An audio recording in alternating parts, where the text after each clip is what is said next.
உலக தமிழர்களை ஒரே இடத்தில் சந்திக்க வேண்டுமா? உங்களை அன்புடன் அழைக்கிறது தி ரைஸ் அமைப்பின் 13வது உலக தமிழர்கள் மற்றும் திறனாளர்கள் மாநாடு. நடைபெறும் நாள் ஜூன் 7 முதல் 9 வரை 2024 சுவிட்சர்லாந்து நாட்டில் உலக புகழ்பெற்ற டாவோஸ் காங்கிரஸ் சென்டரில். இன்றே பதிவு செய்வீர்.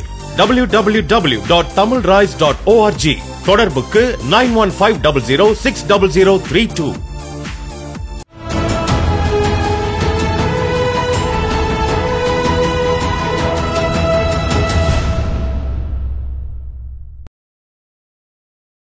தமிழகம் நேயர்களுக்கு அன்பு வணக்கம். நம்மோடு தமிழ்நாடு கொங்கு இளைஞர் பேரவையின் தலைவர் திரு தனியரசு இணைந்திருக்கிறார். வாருங்கள் அவரோட பேசலாம். சார் வணக்கம். வணக்கம். தமிழகத்துக்கு மார்சலுக்கு வணக்கம். அகில இந்திய அளவில் இந்தியா கூட்டணி பலவீனப்பட்டுருச்சு, இந்தியா கூட்டணி உடஞ்சிருச்சு. இன்னைக்கு கூட எடப்பாடி சொல்றாரு சக்கரம்லாம் கலந்துக்கிட்டு போற மாதிரி கலந்துக்கிட்டு போயிடுச்சு அப்படின்ற மாதிரிலாம் சொல்லிட்டு இருந்தாங்க. இப்போ டெல்லியில, குஜராத்தில், இன்னும் சில மாநிலங்கள்லாம் தொகுதி உடன்பாடு எட்டப்பட்டிருக்கிறது. கெஜ்ரிவால் காங்கிரஸ் கூட இன்னொரு பக்கம் பல இடங்கள்ல நடந்துகிட்டு இருக்க தொகுதியெல்லாம் பேசிக்கிட்டு இருக்காங்க. எப்படி பாக்குறீங்க? பாஜக என்ன செய்யுதுன்னா, இப்போ நீங்கள் தமிழ்நாட்டில் மட்டும் இல்லை, இந்தியாவிலேயே தேசிய கட்சின்னு ஒன்று இருக்கக்கூடாது, அது காங்கிரஸ் இருக்கக்கூடாது. அப்போ காங்கிரஸினுடைய வங்கி கணக்கை முடக்கி ₹1 பணத்தை எடுக்க முடியாத அளவுக்கு நெருக்கடிக்கு ஆளாகினாங்க. அவருடைய தனிப்பட்ட இந்த ஹெரால்டு பத்திரிகை எல்லாம் கடுமையாக நடவடிக்கை எடுத்து வழக்கே பதிவு செய்தெல்லாம் அமலாக்க பிரிவில் ராகுல் மீது, சோனியாமா மீதெல்லாம் நடவடிக்கை எடுக்கிறத பார்த்தோம். அதேமாதிரி ஆம் ஆத்மி கெஜ்ரிவாலுக்கு தொடர்ந்து சம்மன் போகுது. சொல்ல முடியாது. ஏதாவது சமீபத்தில் கெஜ்ரிவால் ஒழுங்காகலைன்னா அவர் கூட சிறைப்படுத்துறதுக்கான முயற்சி நடக்கிறத பார்க்குறோம். நீதிமன்றமே கூட அவருக்கு சம்மன் அனுப்பி அல்லது அதுக்கு பதில் சொல்லணும்னு சொல்கிறத பார்க்குறோம். ஏற்கனவே நீங்கள் ஜார்க்கண்டில் அந்த மாநிலத்தில் மக்கள் செல்வாக்குள்ள பழங்குடி சமூகத்தை சேர்ந்த சோரணையாவெல்லாம் இப்போ சிறையில் இருக்கார். தேர்தல் பரப்புரைக்கே வர முடியுமான்னு தெரியலை. மனுஷ் சிசோடியா கிட்டத்தட்ட ஓராண்டுகளுக்கு மேலே சிறையில் இருக்கார். ஆம் ஆத்மியினுடைய மூத்த தலைவர் டெல்லியில். ஹரியானா இப்போ ஒரு நெருக்கடி, விவசாயிகள் போராட்டம் இருக்குது. இப்போ மேற்கு வங்கத்தில் மம்தா காங்கிரஸை கிட்டேயே வராதேன்னு சொல்கிறாங்க. கொஞ்சம் ஏதோ இப்போ இப்போ நம்மளுடைய சமாஜ்வாடி பார்ட்டி மட்டும்தான், அகிலேஷ் யாதவ் மட்டும் ஏதோ கணிசமான தொகுதியை கொடுத்து காங்கிரஸோட உடன்பாடு அதிகாரபூர்வமான அறிவிப்பு இல்லைனாலும் அப்படி ஒரு தோற்றம் தெரியுது, பரவாயில்லைங்கிற மாதிரி. அதில் தான் இப்போ நானும் அதையும் பார்க்குறேன். நான் இப்போ இங்கே எப்படி இருக்கோ அதே மாதிரி தேசிய அளவில் தமிழ்நாட்டினுடைய இப்போ இந்த அரசியல் சூழலை விட 100 மடங்கு வீழ்ந்து கிடக்கிறது. தேசிய அளவு இந்தியாவை நேசிக்கிற ஒரு தலைவன் கூட, ஒரே ஒரு தலைவன் இந்தியா முழுக்க இருக்கிற அரசியல் கட்சிகள் ஏன் ஒன்றுபட வேண்டும், ஏன் பாஜகவுக்கு எதிராக நாம் ஒரு அரசியல் இயக்கமாக நாம் தேர்தலை சந்திக்கணுங்கிற ஒரு தலைவன் எங்கேயாவது ஒரு நேர்மையாக வெளிப்படையாக ஊடகத்தை சந்தித்து தலைவர்களை வரவழைத்து பேசுகிற உரையாடலை நீ இன்னைக்கு வரைக்கும் பார்த்துருக்க முடியாது. இதற்காக நாம் பாரதிய ஜனதா கட்சியை எதிர்க்க வேண்டும் அல்லது மோடியினுடைய 10 ஆண்டு கால ஆட்சியை அகற்ற வேண்டும் அப்படின்னு ஒரு தலைவன் ஒரு ஆரோக்கியமாக நேர்மையாக மக்களை பார்த்து, ஊடகத்தை பார்த்து இந்த 140 கோடி மக்களுக்கு அல்லது உலகத்தில் இருக்கிற 800 கோடி மக்களுக்கு பிரகடனப்படுத்துகிற ஒரு தலைவனை காணும். இவர்களுக்குள்ள 10 சீட்டு, 7 சீட்டு, 3 சீட்டு, ஐயா இவங்களை என்ன செய்யறதுனே தெரியல. ஒரு பிட்பாக்கெட் திருடர்கள் தான் திருடிய பணத்தை பங்கிட்டுக் கொள்வதில் ஏற்பட்டுகிற அந்த மனநிலையில் இந்த அரசியல் கட்சி தலைவர் இருக்கிறத நினைச்சா எண்ணி வியப்பார். அரசியல் என்பது பொது நலன், பொது மக்களினுடைய நலன் சார்ந்தது, தன்னுடைய நலன் அல்ல. இன்னும் சொல்ல போனால் நான் பொதுமக்களுக்காக என் மக்களின் நலனுக்காக எனக்கு ஏற்படுகிற அவமானத்தை நான் சகித்துக் கொள்கிறேன் அப்படின்னு தந்தை பெரியார் சொல்கிறார். ஒரு காலனியை அவர் தன் மீது ஒரு எரிபவரிடமிருந்து கூட அவர் அன்பாக பேசி ஐயா அவரையும் வாங்கன்னு பன்மையில் அழைத்து இன்னொரு செருப்பையும் காலனியும் எனக்கு தாருங்கள்னு கேட்குற அளவுக்கு அவமானத்தை சுமந்து கொண்டு மக்களை சீர்திருத்திய அறிஞர்கள் நாட்டில் அரசியலில் இருந்த காலம் போய் இப்போ எல்லாருமே போய் ஓடோடி எது தனக்கு ஆதாயம் கிடைக்கிறதோ தனித்த ஆதாயத்துக்காக கொடுக்குறார்கள். நாட்டின் ஆதாயத்தை பற்றி கவலைப்படவில்லை. இப்போ நீங்கள் சண்டிகர் தேர்தல் பார்த்தோம், மேயர் தேர்தல். அந்த அதிகாரியே காங்கிரஸ் ஆம் ஆத்மியினுடைய வாக்குகள் எல்லாம் செல்லாதுன்னு சொல்லிட்டு தோற்றுப்போன பாஜகவை மேயரை அழைத்து இருக்கையில் அமர வைத்து இனிப்பை ஊட்டி மேயராக்குறார். ஆம் ஆத்மி உச்சநீதிமன்றத்துக்கு போகுது. இப்போ உச்சநீதிமன்றத்தினுடைய கடைசி நீதிபதி அவர் அது இருப்பார் நினைக்கிறப்பா, நம்ம சூட்டையா, சந்திர சூட்டையா. இவர் ஏதோ பாவம் நல்லா ஒரு உலக அதிசயமாக மோடிக்கு பயப்படாமல் தீர்ப்பு கொடுத்துருக்காரு. மத்திய அரசாங்கத்துக்கு தீர்ப்பாக இப்போ எல்லா நீதிபதிகளும் அப்படி இருப்பாங்கன்னு எதிர்காலத்தில் சொல்ல முடியாது. அதுவே கூட அவர் கடுமையாக நடவடிக்கைக்கு ஓரளவுக்கு கொண்டு போகிறாரு, கண்டிக்கிறாங்க, அதெல்லாம் பண்ணியிருக்காங்க. பாஜக தோற்று விட்டது, ஆம் ஆத்மி தான் ஜெயிச்சிருச்சுன்னு அறிவிச்சிட்டாங்க. அதுக்கு இடையில 2 நாளில் 4 ஆம் ஆத்மி கவுன்சிலர்கள் வார்டு உறுப்பினர்கள் பாஜகவில் போய் சேர்றாங்க. ஆம் ஆத்மி கட்சி துண்டை எரிஞ்சிட்டு கொடியை வீசி எரிஞ்சிட்டு தாமரை கொடியை போட்டுக்கிட்டு மோடி வாழ்லன்னு சொல்கிறாங்க. அப்போ மக்கள் வாக்கை யாருக்கு அளிக்கிறான், அந்த கவுன்சிலர் யாருக்கு ஓட்டு போடுறான் பாரு. அதே மாதிரி காங்கிரஸில் 17 பேர் கைக்கு வாக்களிக்கிறாங்க. ஒரு மாதத்தில் 17 பேரும் ராஜினாமா பண்ணிவிட்டு பாஜக ஆட்சியில் கர்நாடகாவில் அமர வச்சுட்டு இதுக்கு முன்னாடி சித்தராமையாவுக்கு முன்னாடி பாஜகவில் போய் சேர்றான். அப்போ இப்போ கூட நீங்கள் நம்ம சகோதரி விஜயதாரணி எல்லாம் இப்போ அங்கே முகாமில் இருக்கிறதாக சொல்கிறாங்க. அதிகாரப்பூர்வமாக அதாவது தமிழ்நாட்டிலேயே காங்கிரஸுக்கு வந்து நம்பிக்கைக்குரியவர் விஜயதாரணின்னு சொல்லிட்டு 2 முறை தொகுதியை தந்து வெற்றி பெற்றவர் தான் விஜயதாரணி சகோதரி. 3வது முறையும் கட்டாயமாக அவருக்கு அந்த வாய்ப்பு கிடைக்குது. அப்போ அந்த வாய்ப்பை பெற்றவர் கூட காங்கிரஸ் கட்சியில் நீடிப்பதற்கு மனம் இல்லாமல் காங்கிரஸ் கட்சியை ஒழிக்க நினைக்கிற, காங்கிரஸ் கட்சியை ஒழிப்பது என்பதே ஜனநாயகத்தை ஒழிப்பது தான். அது மக்களாட்சி தத்துவத்தை அல்லது மக்களாட்சி கூறுகளையே சிதைப்பது தான்.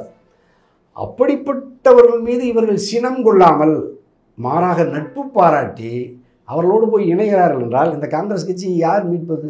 ஒரு ராகுலோ ஒரு சோனியா எப்படி இந்த நாட்டை காப்பாற்ற முடியும்?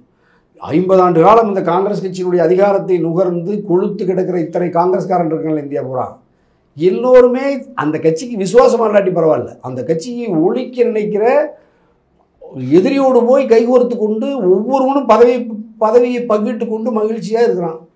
இப்போ காங்கிரஸ் இப்போ பாஜகவில் இருக்கிற 90 விழுக்காடு பேர் அதிகாரத்தில் இருக்கிறவங்க பூரா காங்கிரஸில் இருந்து போனவன். முதலமைச்சராக இருந்தவன், அமைச்சராக இருக்கிறவன், நாடாளுமன்ற உறுப்பினராக இருக்கிறவன், மேயராக இருக்கிறவன் பூரா காங்கிரஸ் கட்சி பல்வேறு அரசியல் கட்சியிலிருந்து போனவன். இவனை போய் எப்படி நம்ம மீட்து எப்படி ஜனநாயகத்தை மீட்கிறது? ஆகவே இப்போ நம்ம சொல்கிறாங்களே இந்த 17 சீட்டு 20 சீட்டு 10 சீட்டுன்னு இவன் ஜெயிச்சு மட்டும் என்ன பண்ண போகிறாங்கிறீங்க? இப்போ இத்தனை சீட்டு காங்கிரஸ் போராடி ஒரு 10 சீட்டு வாங்குதுன்னு வச்சுங்களேன், ஒரு 20 சீட்டே உத்தரப்பிரதேசத்தில் வாங்குது, 20 பேருமே நாளைக்கு வெற்றி பெற்றேன் கை சின்னத்தில்.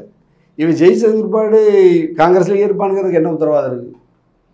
அடுத்த நிமிஷம் இது பாஜக அருமையான அரசியல் பண்ணுறாங்க.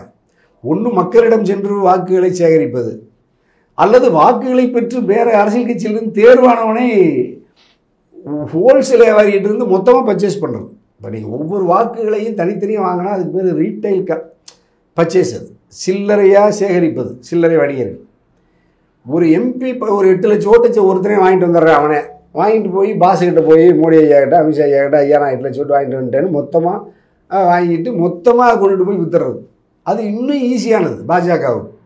அப்படி தான் அவங்க அரசியலை கைப்பற்றுகிறார்கள். அப்படின்னா இவங்க என்ன கருத்தை இவனுக்கு முதல்ல கட்சிக்காரனுக்கு ஊட்டி இந்த கட்சிக்காரனிலேயே கட்சிக்கு விசுவாசமானவன்னு சொல்லி வேட்பாளராக கொடுத்து இந்த வேட்பாளர் தான் இந்த கட்சிக்கு விசுவாசமானவன்னு சொல்லிட்டு மக்கள் அவனுக்கு வாக்களித்து அதுக்கு பிற்பாடு இவன் எந்த பயமும் இல்லாமல் அச்சமும் இல்லாமல் நேர் எதிரான ஒரு கட்சியில் போய் சேர்ந்து அதிகாரத்தை தொடர்கிறார் என்றால் இந்த நாட்டில் யார் ஜனநாயகத்தை எப்படி காப்பாற்ற முடியும்? ஆகவே அது இந்தியா கூட்டணி மிக கடுமையான பலகீனமான சூழ்நிலையில் இருப்பதை நம்ம உள்ளபடியே மனப்பூர்வமாக வேதனை தான், அது துன்பம் தான். அது நமக்கு ஆரம்பத்தில் அப்படி கொஞ்சம் நம்ம யோசித்தோம். என்னைக்கு இந்த நிதிஷ் மாதிரியெல்லாம் ஒரு ஒரு ஒரு ஒரு ஒரு ஒரு மோசமான அரசியல்வாதி நம்ம உலகத்தில் பார்க்கவே முடியாது. அந்த பீகாரில் ஒரு முதலமைச்சராக இருக்கார் ஒரு ஆள், நிதிஷ்குமார்னு எல்லோரும் கேள்விப்பட்டிருப்பீங்க. அதில் எப்படி அவன் முதலமைச்சராக இருக்கணும், வேறு எவன் வேணாலும் எந்த அணி வேணாலும் மாறுறது. அப்படி இப்போ போய் இப்போ அவங்கள நம்பி நீங்கள் இந்திய கூட்டணியில் ஒரு கூட்டணியை உருவாக்கி அரசாங்கத்தை உருவாக்கி என்ன பயன்? ஆகவே மம்தாவும் அப்படி தான், காங்கிரஸுக்கு 2 சீட்டு தரேன் ஓடி போகிறேன்னு சொன்னால் காங்கிரஸ் கட்சியை வாழ வைக்கிறதுக்காக மம்தா வந்தாங்க. மம்தா எங்கேருந்து வந்தாங்க? காங்கிரஸ் கட்சி தான் அவங்கள ஆளாக்குது, காங்கிரஸ் கட்சி தான் நாட்டுக்கு அறிமுகப்படுத்துது. காங்கிரஸ் கட்சிக்கே ஒரு தொகுதி தர முடியாதுன்னு சொல்கிறாங்க மம்தா. பாஜகவோடு கூட தேர்தல் உறவு வச்சுக்கிறாங்க, ரகசிய உறவு வச்சுக்கிறாங்க. இலா கணேசன் ஐயா சொல்கிறாரு, தமிழ்நாட்டுக்காரரு, முன்னாள் தமிழ்நாட்டினுடைய பாரதிய ஜனதா கட்சியினுடைய தமிழ் தலைவர், ஆர்எஸ்எஸ்னுடைய மிக தீவிரமான பற்றாளர். அவங்க மேற்கு வங்கத்துக்கு பொறுப்பாளராக போகிறாங்க. மேற்கு வங்கத்துக்கு பொறுப்பாளராக போனால் இந்த காங்கிரஸ் எதிர்த்தவங்க பாஜகவின் சார்பாக வந்திருக்கிற ஆளுநர் ஐயாவை இவர் அழைப்பதற்கு போகும்போது முதல் சந்திப்பிலேயே பார்த்து தன்னுடைய பொற்பாதங்களில் பணிந்து வணங்கினார். யார்? முதலமைச்சர். வங்கத்து சிங்கம் பெண் சிங்கம்னு சொன்னவங்க ஒரு ஆர்எஸ்எஸ்காரிடம் இருந்து காலில் விழுந்து பணிவா சரண்டர் ஆகிறாருன்னா இந்த நாட்டில் யார் இன்னும் மீட்க முடியும்? இந்த ஜனநாயகத்தை எந்த கட்சியாலையும் மீட்க முடியாது. ஒரு ராகுல் இல்லை, அடித்து போட்டால் கூட கேட்குறதுக்கு இந்த நாட்டில் இனிமேல் ஆள் இருக்க மாட்டாங்க. நீங்கள் மணிப்பூரில் 2 பெண்களை உலகமே பார்க்குது, 2 சகோதரிகளை அப்படி அழைச்சிக்கிட்டு போகிறாங்க நிர்வாணமாக, உலகம் வேடிக்கை பார்க்கறது, ஊர்வலமாக கொண்டுட்டு போகிறான். அங்கே என்ன நடந்துச்சு? இப்போ இன்னைக்கு வரைக்கும் அதுக்கு என்ன நீதி, என்ன தண்டனை? சாதாரண ஒரு நீதிமன்றம் குக்கின்னு மைத்தின்னு இருக்கிற சாதாரண நாட்டினுடைய பிரச்சனைகளை 2 இனக்குழுக்களை, ஒருத்தருக்கு இடஒதுக்கீடு தரேன், ஒருத்தருக்கு பட்டியல் சமூகம் நீங்களும் எஸ்டின்னு ஒருத்தர் சேர்த்த சொல்கிறாரு, சேர்த்துலேங்கிறாரு. இந்த 2 காட்டு கூட்டத்தை நவீன சமூகத்தில் எல்லோரும் ஜீன்ஸ் பேண்ட்டு போட்டிருக்கான், கட்டிங் வெட்டியிருக்கிறான், எல்லோரும் ஸ்கூலுக்கு போகிறான். பெரும்பாலான பேர் 99% பேர் அங்கே ஆங்கிலம் பேசுகிறான்.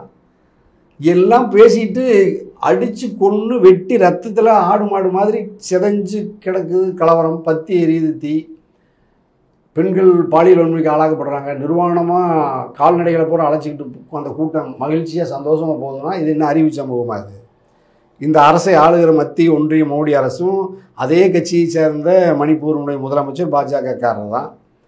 என்ன அமைதி ஏற்படுத்திட்டாங்க? இதன் மீது இந்த இந்தியாவில் இருக்கிற அரசியல் கட்சிகளுக்கு என்ன அக்கறை இருக்குது?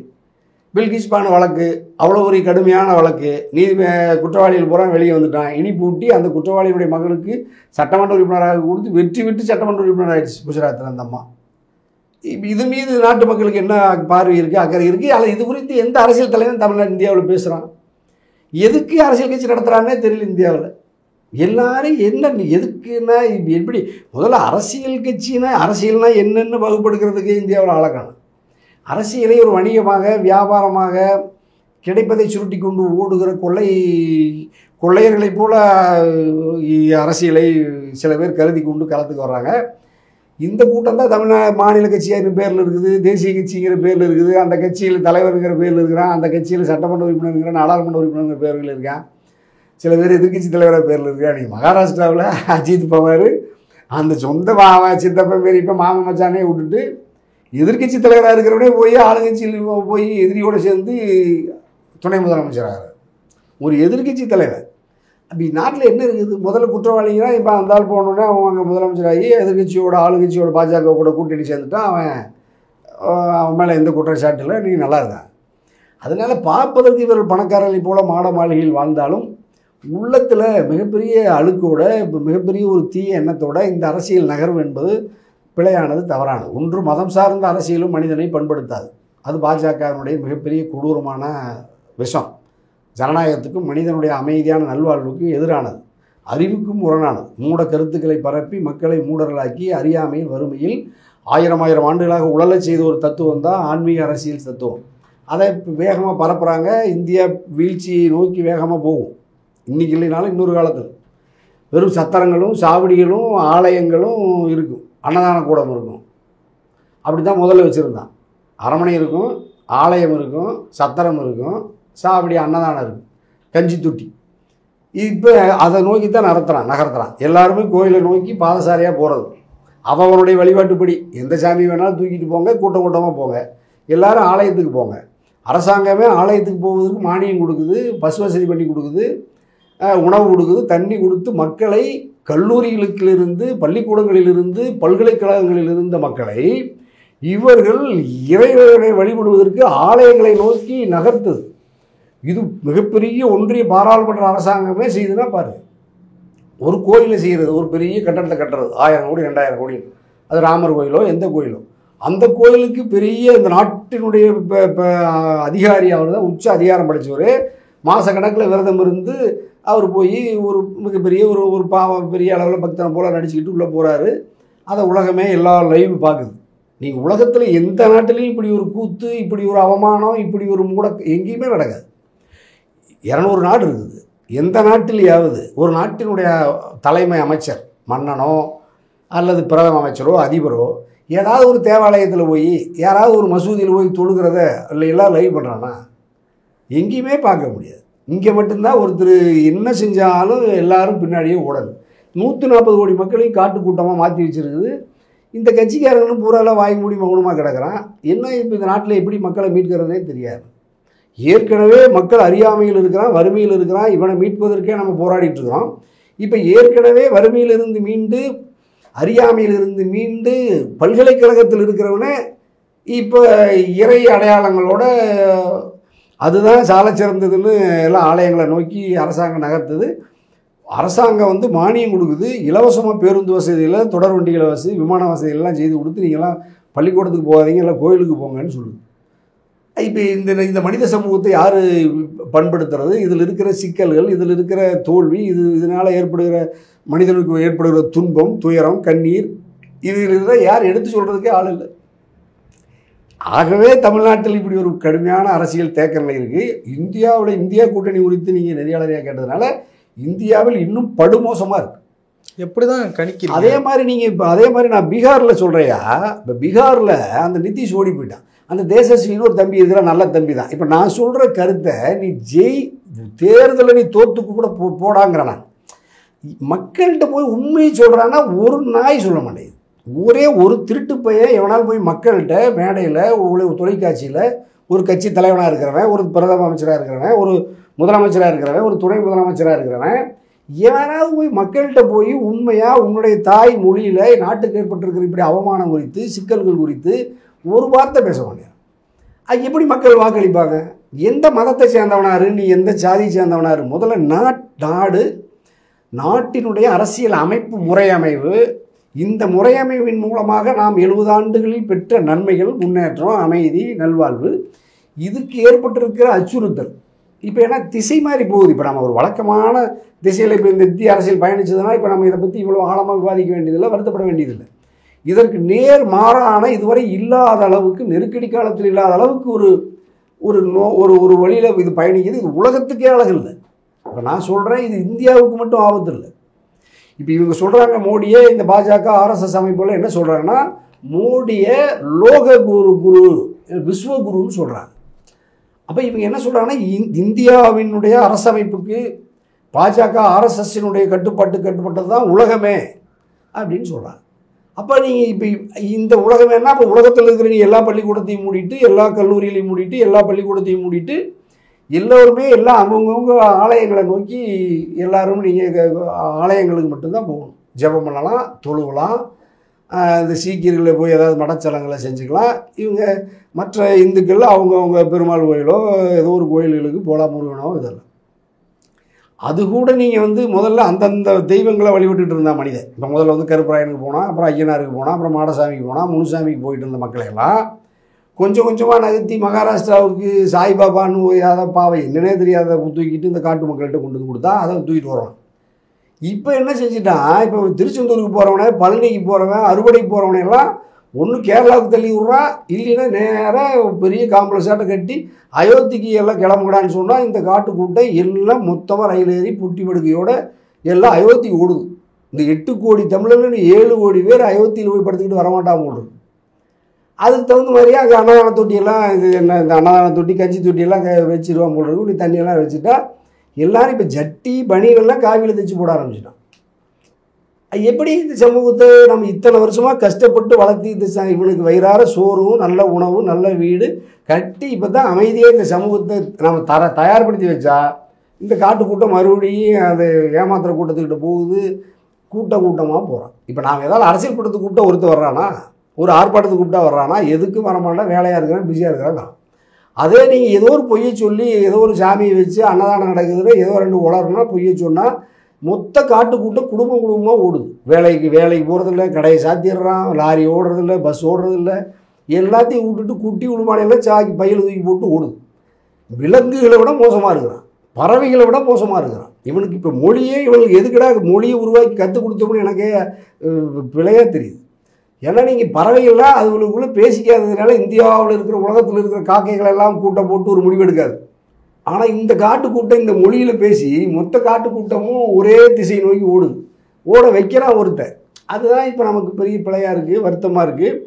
ஆகவே இந்த போக்கு இந்திய கூட்டணியும் எதிர்காலத்தில் வலிமையாக மக்கள்கிட்ட கூட்டணியாகவே இருந்தாலும் கூட எல்லா தலைவனுமே உண்மையை பேசுகிறதுக்கு உண்மையாக அவனுக்கு தெரியலையா அல்லது தெரிஞ்சு பேசுவதற்கு அச்சப்படுறானான்னு தெரியல.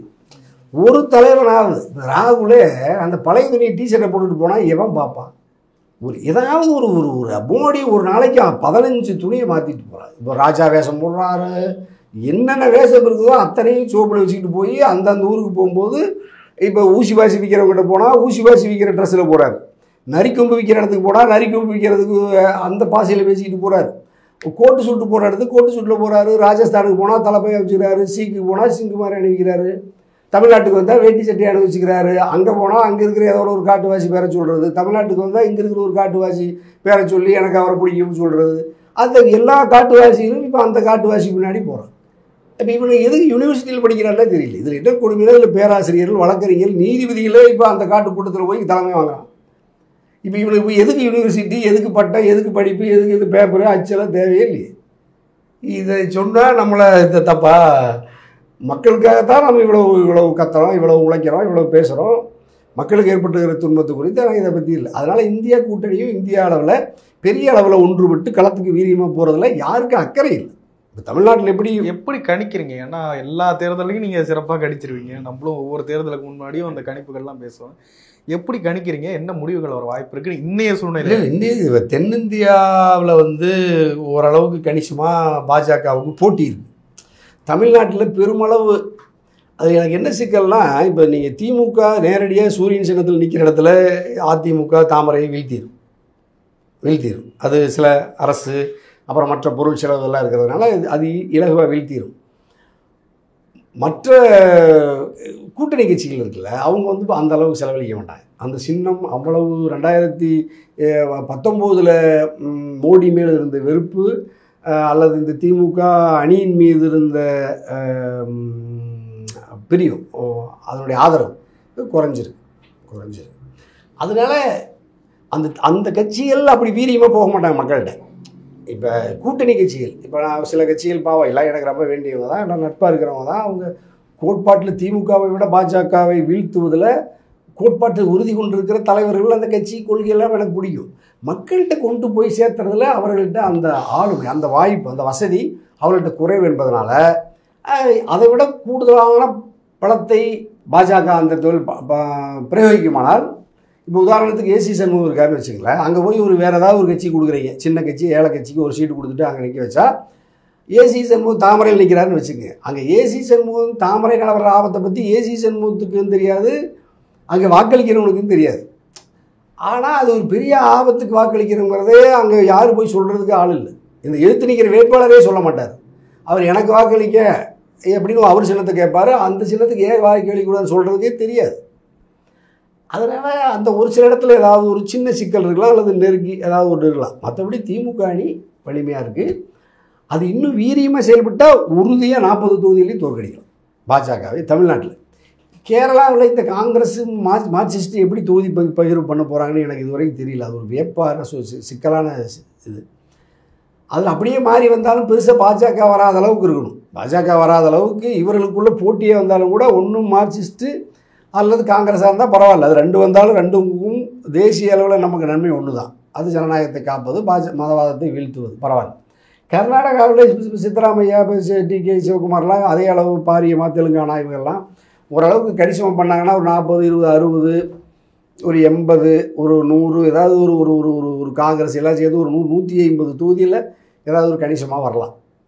அப்போ மோடி சொன்னது அந்த 40 பாஜக 400 தொகுதிங்கிறத அவங்க இலக்காக வச்சுருக்காங்க. அவங்க 300க்கு மேலே எவ்வளவு பண்ணாலும் அவங்களுக்கு அது பலம்தான். அதனால் பெரிய அளவில் இன்றைக்கி மக்கள்கிட்ட போய் வாக்கு கேட்குறதுக்கு ஆள் இல்லை. மத்திய பிரதேசத்தில், ராஜஸ்தானில், குஜராத்தில், யூபியில், உத்தரப்பிரதேசத்தில், பீகாரில் 5 மாநிலத்துலேயும் இந்த 300 தொகுதி எனக்கு 250, 300 தொகுதி இருக்குது. பஞ்சாபெல்லாம் சின்ன மாநிலம், கேரளா மாதிரி சின்ன மாநிலம் 20, 10, 15, மணிப்பூர், அஸ்ஸாமெல்லாம் 7, 9, டெல்லி 11னா இதிலிருந்து பெரிய மக்கள் அடர்த்தியாக கிடக்கிற இடம் யூபி, குஜராத்து, பீகார், மகாராஷ்டிரா. இது இல்லைன்னா போய் நீங்கள் எப்படி ராஜஸ்தான், இதெல்லாம் அப்படி மொத்தமாக அவங்க போய் இங்கே பாஜகவுக்கு எதிராக களத்தில் வேலை செய்கிறதுக்கே ஆள் இல்லை. ஆகவே பாஜக மிகப்பெரிய ஆபத்து. நாம் விரும்பினாலும் அதை தோற்கடிக்க விரும்பினாலும் வாய்ப்பு குறைவாக இருக்குது. அதனால தான் நான் அங்கே இப்படி ஏதோ நம்ம சக்திக்கு தகுந்த மாதிரி அங்கே அப்படி ஒரு வாய்ப்பு இல்லை. இந்தியாவுக்கு வந்த சோதனை யாரும் தடுக்க முடியாது. தமிழ்நாட்டையாவது குறைந்தபட்சம் ஒரு மாதிரி மாநிலமாவது, குறைந்தபட்சம் இந்தியாவுக்கு உலகத்துக்கு எடுத்து சொல்லுகிற மாநிலமாவது இந்த மாநிலத்து மக்களினுடைய ஆதரவை பெற்று இந்த மாநிலத்து மக்களும் அந்த நீரோட்டத்தில் கலப்பதை தடுப்பதற்கு இவர்களுக்குள்ள ஓர்மை இருக்கான்னா அதுதான் எடப்பாடிகிட்ட இல்லை, அல்லது ஆளுங்கட்சிகள்கிட்ட கூர்மை இல்லாமல் கிடக்கு.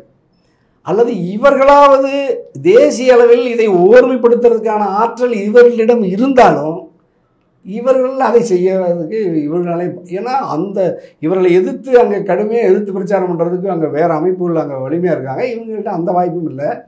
ஆகவே பாஜக 2024 நாடாளுமன்ற தேர்தலில் எண்ணிக்கையில் தொகுதியில் உயர்வு குறைவோ, வாக்கு சதவீதத்தில் உயர்வோ குறைவோ, ஆட்சியை மீண்டும் மோடி இடம் பறிபோவது என்பது நம்ம ஒரு வேதனையான முடிவு தான்.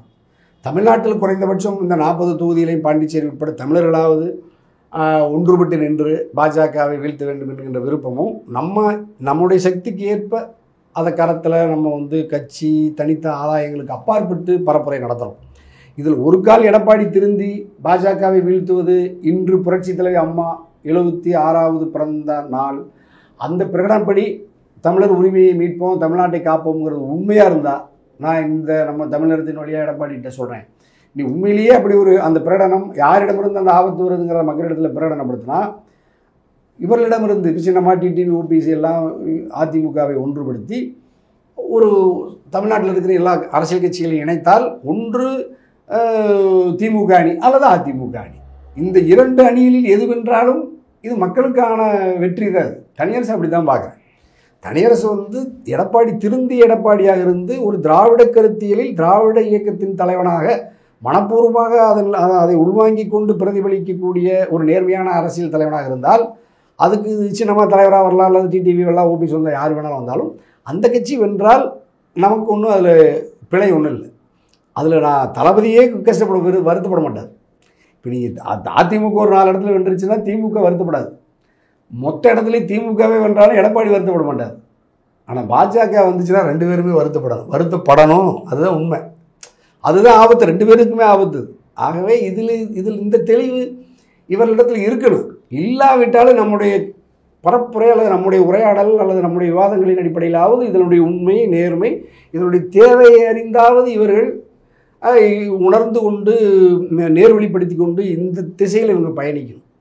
அதனால அவங்களுக்கு சிறை வருது, வழக்கு வருது, உயிர் தான் போகும் என்றாலும் அணியமாக இருக்கணும்.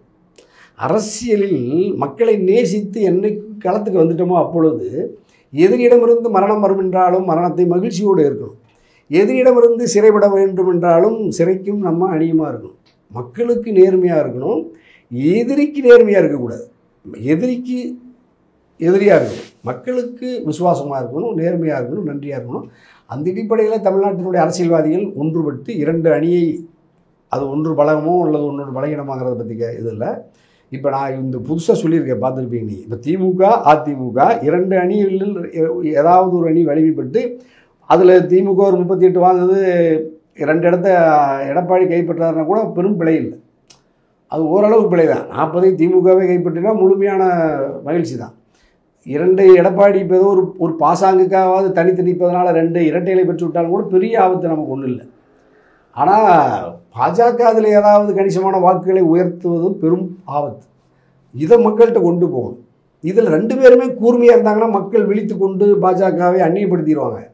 இப்போ தனியரசினுடைய இந்த வாதத்தை எடப்பாடி கொண்டு போய் மக்கள்கிட்ட வைக்க மாட்டார், திமுக அணி கொண்டு போய் மக்கள்கிட்ட வைக்காது. இதன் மூலமாக இந்தியாவுக்கு ஏற்பட்டிருக்கிற சோதனை அல்லது நெருக்கடிங்கிறத பற்றி எனக்கு தெரிய தளபதியை கூட ஒரு மென்மையான வார்த்தைகளில் கருத்து சொல்கிறாரே தவிர அது உதயநிதியிடமிருந்தோ ஸ்டாலினிடமிருந்தோ அங்கே இருக்கிற முன்னணி தலைவர்களிடமிருந்தோ வர்றதில்லை. 1-2 ராஜா நம்மை போன்ற பகுத்தறிவு தளத்திலிருந்து வந்ததுனால ராசாவை போன்றவர்கள் களத்தில் வீரியமாக கொண்டு போனால் அவரையுமே மிக கடுமையாக ட்ரோல் பண்ணி வேறு மாதிரி சமூக ரீதியாக மதம் ரீதியாக அவரை அந்நியப்படுத்தி பலகீனப்படுத்த பெருங்கூட்டம் முயற்சிக்குது. அதை முறியடிக்கிற ஆற்றல் திமுக கிட்ட ஐடி விங்கள் இல்லை, பிரச்சார முனைகள் இல்லை, ஆய்வு கூட்டங்களே கருத்தரங்கு கூட்டங்களே அவர்களுக்குள்ளே நடக்கிறதில்ல. எல்லாரும் பற்றற்று எனக்கு என்ன உனக்கு என்னன்னு விலகி போகிறாங்க. ஆகவே பெரிய அரசியல் தேர்தல் வியூக வகுப்பாளர் பிரசாந்த் கிஷோர் ஒரு தொலைக்காட்சி உரையாடலில் பார்த்தேன். அதாவது திமுக அதிமுக 2ஐயும் விரும்பாதவர்கள் முதல்ல 10 விழுக்காடு இருந்தாங்க, 5 இருந்து 10 இருந்து இப்போ 20 ஆயிடுச்சு, 25 ஆயிடுச்சு, எதிர்காலத்தில் 30 ஆகும், கிட்டத்தட்ட அது 40 விழுக்காட்டை நெருங்கி வருகிறது அப்படின்னு சொல்கிறார். அப்படின்னா கிட்டத்தட்ட இந்த 2ஐயும் 2க்கு மாற்று தாமரை அல்லது அண்ணாமலை அல்லது பாஜக அல்லது மோடிங்கிற அதை நகர்த்துறாங்கல்ல, அது தனியரசு உணர்ந்து தடுக்கணும்னு இருக்கிற ஒரு நமக்கு இருக்கிற ஒரு ஆதங்கம் கூட ஒரு செயல்பாடு கூட இந்த யாரால் இவர்கள் ஆபத்து வருகிறோம் என்று ஆபத்துக்கு இரையாகிறவனே அந்த பயம் இல்லாமல் இருக்கான். இவனுக்கு ஏன் பயம் இல்லாமல் இருக்கான்னா, ஒரு காலம் அவங்க வந்து அந்த கட்சியில் போய் சேர்த்துக்கலாம்னு நினைக்கிறான். இப்போ நீ திமுக அதிமுக ஏன் பாஜகவுக்கு போய் சேர்றான்? பாஜகவில் போய் சேர்ந்துட்டா நம்மளுக்கு எந்த கவலையும் இல்லை. ஏற்கனவே நம்ம வந்து கட்டி வச்சிருக்கிற கல்லூரிகளுக்கோ இப்போ ஏசி சண்முகம் ஏன் போகிறாரு, பாரிவேந்தரையா ஏன் போகிறாரு, பெரிய பெரிய கல்வி நிறுவனங்கள் பெரிய தொழில் நிறுவனங்கள் அதை நடத்திக்கிட்டு இருந்த அரசியல் கட்சி தலைவர் பூரா திமுக அதிமுகவிலிருந்து ஏன் ஓடுறான்? அங்கே போயிட்டு இன்னும் நமக்கு பாதுகாப்பு அதிகம்னு போகிறோம். அப்போ இவங்கள்ட்ட போய் நம்ம இந்த அடிப்படையில் இந்த நுகர்ச்சியில் அரசியலை அணுகிறவங்களிடமிருந்து போய் நம்ம என்னத்தை செய்கிறது? பல சமூக தலைவர்கள் போய் பாஜக வாழ்கன்னு சொல்கிறான்ல, மோடி வாழ்கன்னு சொல்கிறான்ல. இந்த சமூக தலைவர்கள் என்ன செய்கிறான்? அவன் ஒரு கல்லூரி வச்சுருப்பான், ஒரு தொழில் நிறுவனம் நடத்துவான், ஏதாவது ஒரு நடத்துகிறான்.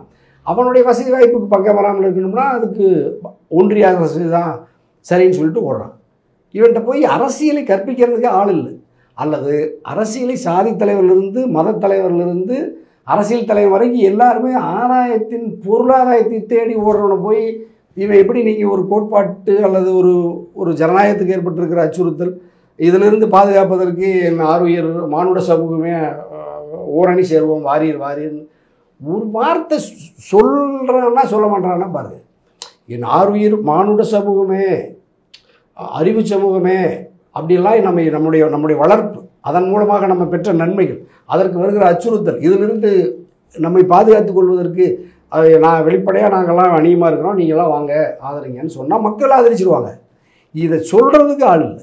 தனியரசு சொன்னால் நம்ம தமிழகத்தின் வழியாக நம்ம ஒரு 50,000 பேர் பார்ப்பாங்க, 1,00,000 பேர் பார்ப்பாங்க, 2,00,000 பேர் பார்ப்பாங்க. இதைவே இன்னும் ஆட்சியிலிருந்து ஏற்கனவே இதை பலனை அனுபவித்தவர்கள் அந்த கட்சியினுடைய தலைவர்கள், இப்போ முதல்வர் சொல்கிறார், எதிர்கட்சி தலைவர் சொல்கிறாருன்னா 1 கோடி பேர் பார்ப்பாங்க, 2 கோடி பேர் பார்ப்பாங்க. அதன் மூலமாக அந்த கட்சிக்கு நல்லது, நாட்டுக்கு நல்லது. இதை சொல்ல மாட்டேன். இதையே ராகுல் கூட சொல்லலாம். அது என்ன பாவம்? அவங்களுடைய அந்த குரல் அல்லது அந்த மொழி அல்லது அந்த பாடி லாங்குவேஜ் அது எல்லாமே பாவமாக மியான்னு இருக்காங்க. ஒரு சமூகத்துக்கு தீங்கு செய்கிறவன் கம்பீரமாக இருக்கிறான், சமூகத்துக்கு மோசமான கருத்தை சொல்கிறவன் அழகழகாக ஒப்பனைகளோடு அந்த கருத்தை நம்பும்படி கொண்டு போய் சேர்த்துறான். உண்மையை சொல்கிறவன் குரல், அவனுடைய உடல் மொழி, அவனுடைய உடை அல்லது அவனுடைய வாகனம் இருப்பிடமெல்லாம் பலகீனமாக கிடைக்கும். இப்போ மக்கள்கிட்ட எது ரீச் ஆகும்? அது ஒப்பனைகளோட வீரியமாக போகிறது தான் வேகமாக போய் சேரும். ஆகவே இந்த நிலைமை மாறணும்னு நம்ம வந்து நாட்டின் மீது கொண்டிருக்கிற பற்றால், மானுட சமூகத்தின் மீது கொண்டிருக்கிற பற்றால், நம்ம ஒரு ஜனநாயகத்தின் மீது உயிராக நேசிக்கிற, இந்திய நாட்டை நேசிக்கிற, இந்திய நாட்டினுடைய அரசியல் அமைப்பு முறையை நேசிக்கிற, உலகத்திலேயே மிகப்பெரிய ஜனநாயக நாடு இந்தியா என்கின்ற பெருமிதத்தோடு நம்முடைய சமகாலத்தில் வாழ்ந்த இந்திய நாட்டின் குடிமகன் என்கின்ற அடிப்படையில் தனியரசு இந்த கருத்தை, இந்த அரசியல் முறையமைவை சிந்தாமல் சிதறாமல் பாதுகாக்க வேண்டும் என்று வேட்கையோட தனியரசு நம்ம நாட்டு மக்கள்கிட்ட இந்த கருத்தை நம்ம பதிவு செய்கிறோம். ஆகவே என்னுடைய தமிழ்நாட்டு மக்கள் 8 கோடி பேர் இருக்கிறோம், இந்தியாவில் 140 கோடி மக்கள். ஆகவே இந்த மதம் சார்ந்த அரசியலை நம்ம விளக்கிட்டு அரசியல் அமைதியான நல்ல ஆரோக்கியமான அறிவியல் சார்ந்த அரசியலை நம்ம முன்னெடுக்கணுங்கிறத தொடர்ந்து வலியுறுத்துகிறோம். என்னுடைய ஜனநாயகத்தை நேசிக்கிற இந்தியாவில் இருக்கிற எல்லா அரசியல் கட்சிகளும், தமிழ்நாட்டில் இருக்கிற எல்லா அரசியல் கட்சிகளும் இந்த கருத்தின் அடிப்படையில் நம்ம ஒன்றிணைந்து பயணிக்க வேண்டிய அவசியம் இருக்கிறது என்பதனால் இந்த 2024 நாடாளுமன்ற தேர்தல் தமிழ்நாட்டில் பாஜக கட்டுப்படுத்தும். ஏன்னா அவங்க தெளிவாக சொல்கிறாங்க, நாங்கள் வந்து இந்த முறை வெற்றி பெறுவது இலக்கு தான், ஆனாலும் கூட அப்படி இல்லைனாலும் வாக்கு வங்கியை உயர்த்துவது எங்களுடைய தலையாய கடமைன்னு சொல்கிறாங்க. இந்த முறை வேண்டும், இந்த முறை தாமரை அப்படின்னு சொல்லி ஒரு இப்போவே பட்டி தொட்டியெல்லாம் கொண்டு விட்றாங்க. இப்போ நீ சூரியனை விட ரெட்டலையை விட தாமரை கொண்டுட்டு போய் பட்டி தொட்டியெல்லாம் ஓட்டுறதுக்கு அங்கே களத்தில் ஆள் இருக்குது. இவங்க 2 பேர்த்துக்கிட்டையும் ஆளாக காணும். இவங்க எப்படி இவங்களை நம்பி என்ன செய்கிறது? அதனால் இப்போ இவங்க 2 பேர்த்துக்குமே நம்ம வகுப்பு எடுக்கணும் போடுறது. எடப்பாடிக்கும் இப்போ இந்த இருக்கிற தமிழ்நாட்டில் இருக்கிற எல்லா தலைவர்களுக்கும் ஸ்டாலினுக்கு எல்லாமே யாராவது போய் வகுப்பு எடுக்கணும். முதல்ல வயிறு நம்ம சாப்பிடணும், முதல்ல படிக்கணும், நல்லா நடக்கணும், ஒரு கம்பீரம் இருக்கணும்ல, உறுதி இருக்கணும்ல. இப்போ நீ மோடியெல்லாம் வயசான காலத்தில் எப்படி சந்தோஷமாக பேசுகிறாரு, பொய்யை பேசுகிறாரோ ஏமாத்துறாரோ அப்படி ஒரு நல்ல அந்த செட்டப்பில் பேசுகிறாரு. இவங்கெல்லாம் மியான்னு எலி குஞ்சாட்டம் பூனை குஞ்சுகளாட்டம் இருக்காங்க. இப்படித்தான் இந்த ஒரு உடல் அப்படி இல்லாமல், ஒரு குரல் வளம் இல்லாமல், கருத்து வளம் இல்லாமல் இது இப்படி இருக்காங்கிறது தான் நமக்கு ரொம்ப பெரிய வேதனையாக இருக்குது. நம்ம என்ன செய்கிறது? இவங்க யாராவது செய்யணும்னு பார்க்கணும், இல்லைன்னா நம்ம தனியரசை தான் இந்தியாவுக்கு தமிழ்நாட்டுக்கு அரசியலுக்கு தலைமையேற்று நடந்தது போல இருக்கு. என்ன செய்யுது? அதாவது தமிழ்நாட்டில் திமுக கூட்டணி 100 விழுக்காடு வெற்றி வரும். ஏதாவது 1-2 தொகுதியில் கணிசமான வாக்குகளை பெறலாம், அல்லது ஏதாவது ஒரு சிக்கல் வரலாம். அது கூட்டணி கட்சியில் போட்டியிட்ட இடத்துல தான் அப்படி வந்தால் திமுகவுக்கு சேதாரம் வரலாம். அது 1, 2, 3 வரலாம். இந்தியா கூட்டணி ஒரு கடுமையான நெருக்கடியில் தான் இருக்கும். பெரிய அளவில் வட இந்தியாவில் காங்கிரஸோ அல்லது அதோட கூட்டணியில் இருக்கிற எந்த கட்சியும் பெற முடியாது. ஆம் ஆத்மி ஓரளவுக்கு கணிசமாக பெறலாம். ஆம் ஆத்மி கூட கருத்தியல் ரீதியாக பாஜகவுக்கு எதிரானது அல்ல. ஆகவே ஆம் ஆத்மியை வளர்த்தியது அதுவும் பாஜகவினுடைய ஆர்எஸ்எஸ்னுடைய இந்துத்துவனுடைய குட்டி தான். ஆகவே அது காங்கிரஸைங்கிற தேசிய கட்சியை ஒழிப்பதற்கு செயற்கையாக உருவாக்கப்பட்டது தான் ஆம் ஆத்மி. அதான் கெஜ்ரிவால். அது வளர்ந்த பிறகு அதை சிதைப்பதற்கு முயற்சிக்கிறது. இல்லாவிட்டாலும் அது பெரிய காங்கிரஸாக ஆம் ஆத்மியானா பாஜக ஆம் ஆத்மியை அப்படி பெரிய அளவில் சிதைக்காது. ஆகவே அது நாளைக்கு ஆம் ஆத்மியில் இப்போ நாளைக்கு சண்டிகரில் வெற்றி பெற்ற 4 வார்டு உறுப்பினர்கள் கவுன்சிலர் போய் பாஜகவில் சேர்ந்த மாதிரி பிறகு எப்போ வேணாலும் அவங்க இப்போ காங்கிரஸோடு சேர்ந்துக்குவோம். ஏன்னா ஆம் ஆத்மிக்கு காங்கிரஸுக்கு சித்தாந்த எதிர்ப்பு எதுவும் இல்லை. எடப்பாடி மாதிரி தான் கெஜ்ரிவால் ஆகிட்டார். அப்போ நம்ம அதுலேயும் நமக்கு எந்த பிரயோஜனம் இல்லை. காங்கிரஸுக்கிட்டையுமே என்ன கோட்பாடு கொள்கை உறுதி இருக்குன்னா அவங்கள்ட்டையும் காணா. ஒரு தம்பி ராகுல் என்ன செய்வார்? பாவமாக இருக்குது. அதனால் நாட்டை தமிழ்நாட்டு மக்கள் அல்லது இந்திய மக்கள் காப்பாற்றுவதற்கு நம்ம ஒரு புதிய அரசியலை தான் நம்ம முன்னெடுக்க வேண்டிய சூழல் எதிர்காலத்தில் வரலாம். இப்போதைக்கு 2024 பாஜக வடநாட்டில் பெருமளவு எண்ணிக்கையில் வெற்றி பெற்று ஆட்சி அதிகாரத்தை கைப்பற்றும். சார், நிறைய விஷயங்களை பகிர்ந்து உலக தமிழர்களை அழகின் உச்சமான சுவிட்சர்லாந்தில் சந்திக்க ஓர் அரிய வாய்ப்பு. தி ரைஸ் அமைப்பின் 13வது உலக தமிழர்கள் மற்றும் திறனாளர்கள் மாநாடு நடைபெறும் நாள் ஜூன் 7ஆம் தேதி முதல் 9 வரை 2024 சுவிட்சர்லாந்து நாட்டில் உலக புகழ் பெற்ற டாவோஸ் காங்கிரஸ் சென்டரில். முன்பதிவிற்கு www.tamilrise.org. தொடர்புக்கு 9150060032.